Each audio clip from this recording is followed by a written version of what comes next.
Number 1. I've never shared this story with anyone outside my immediate family. It may sound insane, but I promise it's the absolute truth. When I was 15, my parents and I moved to a newly constructed housing development in Beltsville, Maryland. We lived right on the end of a cul-de-sac, but our house was the only one that was completed. Granted, our lawn was just one giant patch of dirt, but we didn't mind. We loved the experience of living in a brand new house in a quiet corner of the neighborhood. All of the other houses around us still needed the finishing touches put on, such as windows and siding, so none of them were occupied.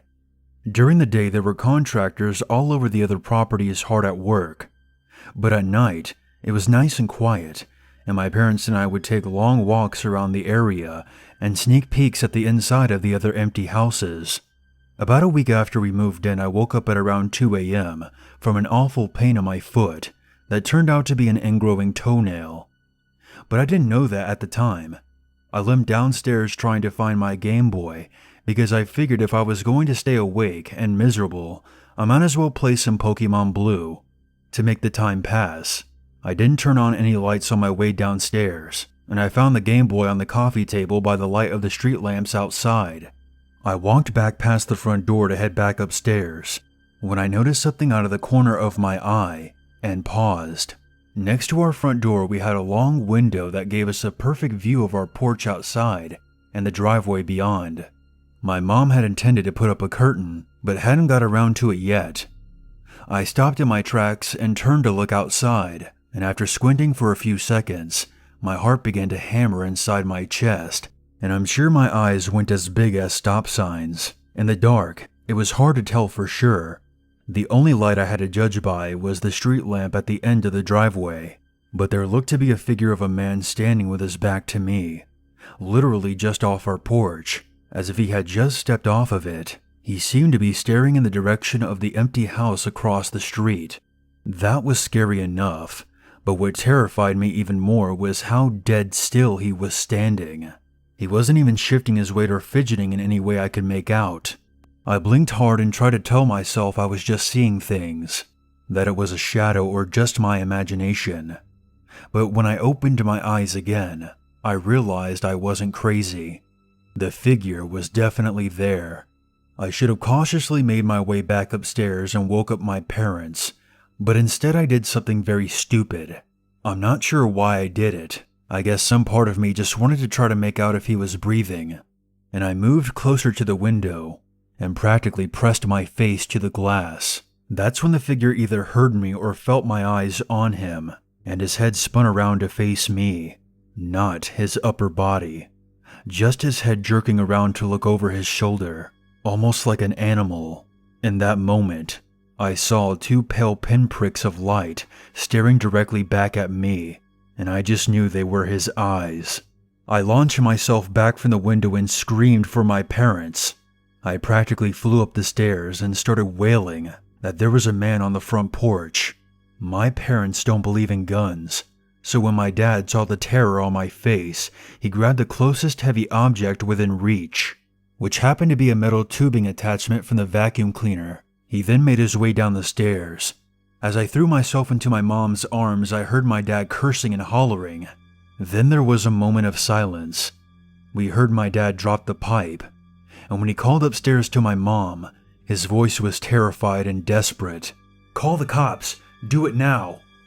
Now, my dad is a big guy, 6'4", and at the time easily 250. And back when I was a baby, he used to work part-time as a bouncer. But in that moment, he sounded frightened in a way I never thought possible. There came a hard pounding from outside the front door. I hid in my parents' closet while my mom called the cops. My dad was halfway up the stairs yelling at the guy just to leave, and that the police were coming. After what felt like 10 minutes, though it was probably closer to 3, the pounding stopped. The police arrived maybe 10 minutes later and searched the entire property and the surrounding houses, but they couldn't find the man. I stayed upstairs while my mom and dad spoke to the officers in the driveway. The police did routine drive-bys for the next several nights, but as far as I know, they never found the man. I didn't get a good night's sleep for weeks. I kept remembering how the man's head had snapped around to face me, those pale eyes burning themselves permanently into my mind. It was several weeks later that my dad finally told me what scared him so much. When he had reached the bottom of the stairs, the man had his face pressed up to the window, and the knife was between his teeth. My dad dropped the vacuum pipe when he saw the tip of the knife impaled through the man's cheek. The man had then started tracing his blood against the outside of the window with his finger. After the police had arrived, they noticed streaks of blood all around the siding of our house, as if he had encircled it, continuing to run his bloody fingers across the outer walls. My family never took walks at night again, even after the other houses were eventually occupied, and to this day, I never ever peek out through the curtains at night, for fear I may see those eyes again.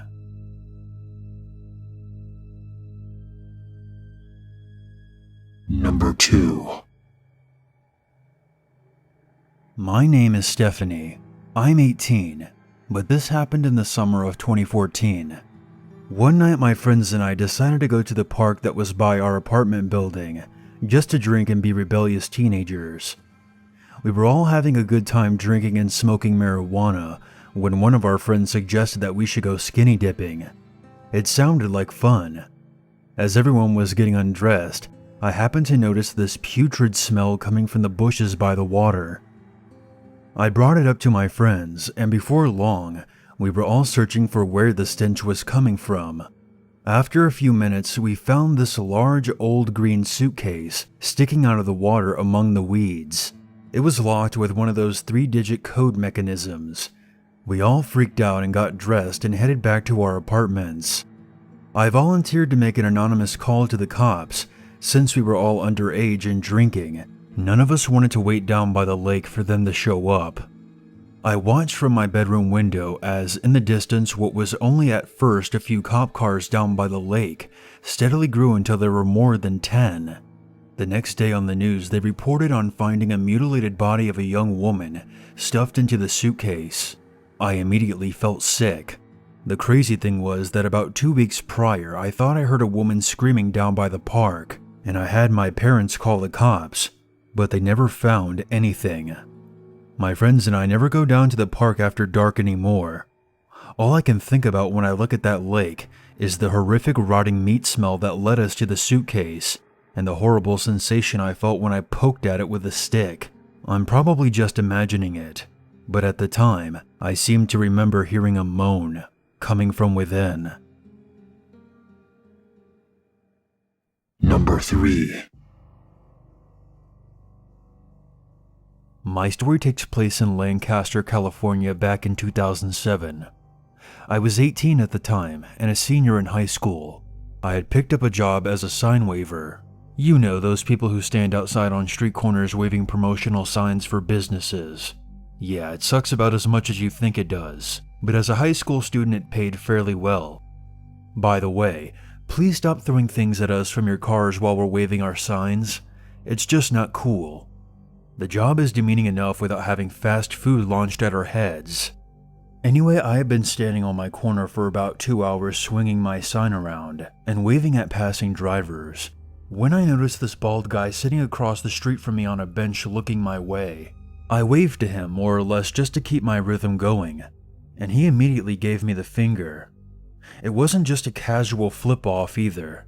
He raised his fist like he wanted to hit me and started shouting at me from across the intersection. I couldn't make out exactly what he was saying, but the word faggot was definitely used at least once. I avoided eye contact with him and focused my attention on the cars again. Soon after, my boss pulled up to the curb and told me that I was free to leave as our company got laid off and all the sign waivers were going to be replaced by a different team. I was disappointed that I would be out of work for the foreseeable future, but in that moment I was relieved to be able to sit down somewhere out of the sun. I was about to tell my boss about the bald guy when I noticed that the bench across the street was empty. I'm not sure when he had left, but I simply shrugged it off and got into the car with my boss, who told me that my replacement was going to be there within an hour. Over the course of the next hour, I went home, got changed, and was meeting a friend for lunch before going to see a movie when the notifications on my phone started exploding non-stop. with people asking me if I was alright and to please call them. I was confused and immediately called my mom, who started crying when she heard my voice. I went home to be with her and immediately found out what all the concern had been about. The news was reporting that a sign waver had just been shot dead on the very corner I had been standing on less than an hour ago. When the victim had fallen, his sign had partially covered his face, and he hadn't had any identification on him. So most of my friends had jumped to the horrible conclusion that it was me lying there. The creepy thing was that the victim and I looked very similar. We were both Latino with short dark hair. We were about the same height and even had been wearing nearly identical outfits.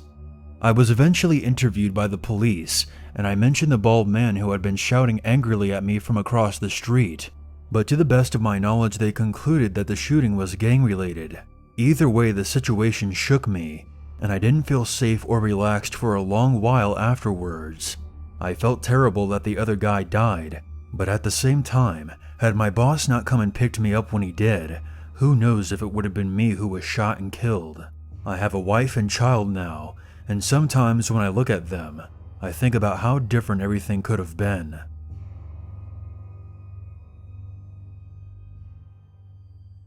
Number 4. I'm 17. I live in the city of Estonia in Europe. English is not my first language, so I apologize for any mistakes. It was 2 p.m., and I had just finished another boring school day. I had guitar lessons on Wednesday after school. I considered skipping the lesson and going back home, and lying to my parents that the teacher was sick and that there was no lesson today. But I decided to man up and just go to class anyway. That turned out to be a big mistake. I got to the entrance of the building, and I spotted a weird homeless guy wearing a red hooded jacket sitting cross-legged in a puddle in the middle of the parking lot. I stopped and stared at him for about a minute in confused fascination, but he didn't move once. It had rained the night before, and there were dozens of small puddles scattered around the parked cars, but it looked like he had intentionally gone out of his way to find the largest one in the lot to occupy. There were a couple of other people giving him sideways glances as they entered the building, but no one was saying anything. So I eventually just shrugged and made my way to my lesson. After 2.5 hours of sitting in the classroom, I had completely forgotten about him. As I left the building, I noticed, to my surprise, the man was still sitting there, and he hadn't moved a muscle. I was very creeped out, and I did something very stupid. I walked over to him, and once I got within 10 feet, I pulled out my phone, and like a smartass, I said, "Hey man, don't move." I took a photo of him. I have since lost the photo because I had to change phones. After I took the picture, the guy made eye contact with me, and my heart skipped a beat. His head didn't move, just his eyes. The man's skin was extremely wrinkled and weather-beaten. His eyes were gray, and he had an incredibly long, unkempt beard, and he smelled like he had been living in a heap of garbage. His looks added to the way he was behaving, and it sent a chill up my spine. It was like he wasn't even human. I immediately took off at a brisk walk towards the sidewalk, not letting myself look back. I crossed the street and stopped at the opposite crosswalk, waiting for the light to change, my guitar case feeling twice as heavy as it usually did. I glanced back towards the parking lot, and my heart sank. The puddle man had stood up and was walking directly towards me. His eyes were staring at me intensely, and he didn't even bother to look both ways before he started crossing the street. I immediately called out an apology to him in Estonian, and again in Russian, but his expression didn't change. It was then I noticed that his clothes were dripping wet from sitting in the puddle, but it wasn't just a trail of water he was leaving behind him. He was bleeding heavily from both hands, or possibly his wrists. It was hard to tell, and he was leaving dark red pools on the concrete as he continued to walk towards me. I immediately dashed across the crosswalk without waiting for the light to change. In retrospect, I'm actually pretty lucky I didn't get hit by a car. I started running as fast as I could down the sidewalk without looking back. I know I should have just probably called the cops, but I was panicking and holding onto my guitar case with both hands. I didn't want to free one of my hands to use my phone for fear that it might slow me down. Every so often I would glance behind me and notice that the guy was still following me with long, determined strides. After about 5 minutes of running, lugging my guitar, I felt like I was going to collapse. But I still had another half-mile to go before I reached my apartment building, and the puddle man was closing in on me. Knowing that I was going to regret it later, I dropped the case on the sidewalk and just sprinted forward down the dark street as fast as I could go. I didn't look back. Once I got to my building, I ran up the stairs, down the hall, and ducked into my apartment, slamming the door behind me and locking it. I was gasping for air like I had nearly drowned, and my mother yelled at me from the kitchen for making so much noise. She asked me if I was okay, and I just nodded without responding. I don't know why I didn't tell her what happened, probably because she wouldn't have believed me and would have screamed at me for abandoning my guitar and would have made me go back to retrieve it. I simply told her that I left my guitar at school overnight and locked myself in my room until I was finally able to relax. The following morning, I woke up at 6 to walk the dog and to get ready for school. This is the part I'm sure people are not going to believe, but I promise you it's the truth. When I opened my apartment door, I gasped and my legs nearly gave out beneath me. My guitar case was sitting just outside the door and had dried, crusted blood all over the handle. That was terrifying enough, but what freaked me out even more was the outside doorknob was covered in dried blood as well. My guitar case doesn't have a tag or anything on it with my name or address.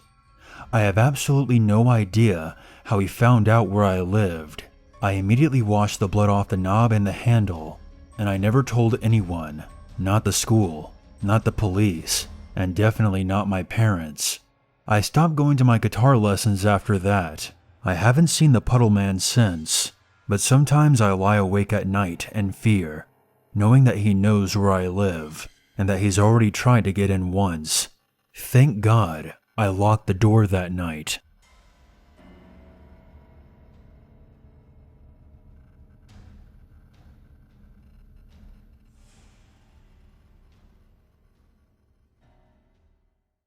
There's always a reason to be afraid.